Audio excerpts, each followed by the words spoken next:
వాక్యం ఏం చెప్తుందంటే అబ్రహాము దేవుని నమ్మాడు, అదే అతనికి నీతిగా దేవుడు ఎంచాడు. దేవునికి మహిమ కలుగును గాక. నీ ప్రార్థన వల్ల, నీ దాన ధర్మాల వల్ల, నీ గొప్పతనం వల్ల, నీ మంచితనం వల్ల నువ్వు నీతిమంతుడు కాలేవు. దేవుని నీతిని వెతకడం అంటే అర్థం ఏంటంటే నీ పూర్ణ హృదయముతో, నీ పూర్ణ ఆత్మతో, నీ పూర్ణ బలముతో దేవుని మీద విశ్వాసం ఉంచాలి. అది నీతి అంటే. దేవుని నమ్మాలి.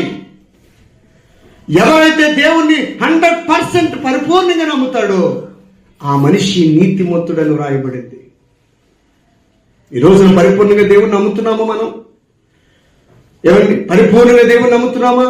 కష్టం వస్తే, డబ్బు అవసరమైతే ధనవంతుల దగ్గరికి వెళ్ళి అప్పటికి వెళ్తున్నాం. అనారోగ్యం బాగోకపోతే డాక్టర్ల దగ్గరికి వెళ్తున్నాం. ఏదైనా ఇంట్లో సమస్యలు వస్తే పోలీసుల దగ్గరికి వెళ్తున్నాం. దేవుని మీద నమ్మకం నీకుందా? దేవుని మీద నువ్వు ఆధారపడుతున్నావా?